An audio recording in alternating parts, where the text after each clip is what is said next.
வணக்கம். ஆ முதல்ல வந்து வாழ்த்துக்கள் சொல்லிக்கிறேன். டிவிகே ஜெயிச்சதுக்கு கங்ராச்சுலேஷன். ஸோ, இப்போ இந்த பதிவு எதுக்காக பார்த்தோம் அப்படின்னா, நம்மளுடைய தமிழ்நாட்டில ரொம்ப வருஷத்துக்கு அப்புறமா தொங்கு சட்டசபை அமையறதுக்கான வாய்ப்புகள் அதிகமா இருக்குங்க சொல்லி அ கர நிலவரங்கள் இருக்குது. ஸோ, இப்போ வந்து நீங்க சொல்லலாம், விஜய் ஜெயிச்சுட்டார் இல்லையா? அவர் ஆட்சி அமைக்கலாம் இல்லையா? அப்படின்ட்டு. 118 தொகுதிகள் வேணும். ஸோ, ஒரு கட்சி ஆட்சி அமைக்கிறதுக்கு. பட் டிவிகேக்கு வந்து 119 கட்சிகள் தேவைப்படுது. ஏன்னா, விஜய் வந்து 2 இடத்துல வந்து ஜெயிச்சிருக்கிறாரு. அதனால, இப்போ இதில இருக்கக்கூடிய மெஜாரிட்டி ஓட்டு யாருக்கு? இது வந்து அசெம்பிளியில கருத்து கணிப்பு மூலியமா இது பண்ணுவாங்க. இல்லாட்டி கூட்டணி கட்சி மூலியமா தான் போவாங்க. கண்டிப்பா டிஎம்கே வந்து கூட்டணி போகாது. அது நல்லாவே தெரியும். இதுக்கு அடுத்து வந்து ஏடிஎம்கே தான் இருக்குது. ஏடிஎம்கே வந்து கூட்டணி போகுதா? இல்ல சப்போர்ட்டிவ் குடுக்குதா? அப்படிங்கிறதும் இங்க ஒரு கேள்விக்குறியா இருக்குது.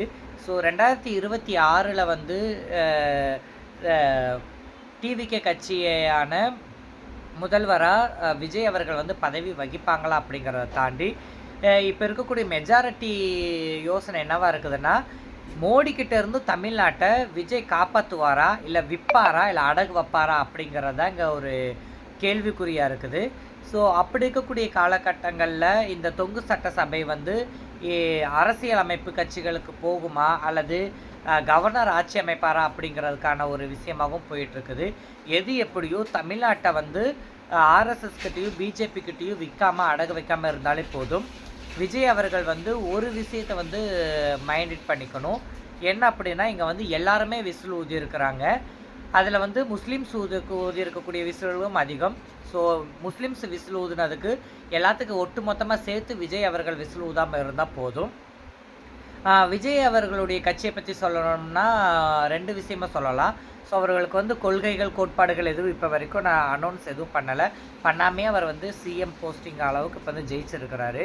இத தாண்டி இன்னொரு விஷயம் என்னன்னா, ஒரு முக்கியமான விஷயம் என்னன்னா, சாதிய ஓட்டுக்கள வந்து சல்லி சல்லியா விஜய் வந்து அடிச்சு நொறுக்கியிருக்காரு அப்படிங்கிறத வந்து சொல்லலாம். ஸோ, இத கேள்விப்படும்போது, இதை பார்க்கும்போது எனக்கு ரொம்ப சந்தோஷமா இருக்குது. முடிஞ்ச வரைக்கும் இந்த தொங்கு சட்டசபை வருமா? அல்லது விஜய் ஆட்சி அமைப்பாரா? அல்லது கூட்டணி ஆட்சிகள் இங்க தமிழ்நாட்டில நடக்குமா? அப்படிங்கிறத பார்க்கணும். ஏன்னா, அரசியல் அமைப்பு வந்து அந்த போஸ்டிங்கில போய் உட்கார்றதுக்குள்ள ஒரு மெஜாரிட்டி காட்டுறதுக்குள்ள என்ன வேணாலும் உள்ளுக்குள்ள நடக்கலாம். எப்படி வேணாலும் மாறலாம். ஸோ, ஆனா நீங்க நினைக்கிற மாரி இந்த எம்எல்ஏ கேண்டிடேட்ட விலைக்கெல்லாம் வாங்க முடியாது. ஸோ, ஒண்ணு கூட்டணி ஆட்சி போகணும். இல்லாட்டி அசெம்பிளியில மெஜாரிட்டி கா நம்பிக்கையின் அடிப்படையில மெஜாரிட்டி காட்டணும். இந்த 2டே விஷயம் தான் இன்னும் பேலன்ஸ்டு இருக்கு. ஸோ, யார் ஆட்சி அமைக்க போறாங்க? எந்த ஆட்சி ஆளப்போகுது தமிழ்நாட்ட அப்படிங்கிறத இன்னும் நம்ம பொறுத்திருந்து பார்க்கலாம். அஃபிஷியலா நமக்கு எப்போ மெஜாரிட்டி வருதோ, அப்பதான் தமிழ்நாட்டினுடைய சிஎம் யாருங்கிறத நம்ம கரெக்ட்டா ஐடென்டிஃபை பண்ண முடியும். ஸோ, அது வரைக்கும் பொறுத்து இருக்கணும். Thank you.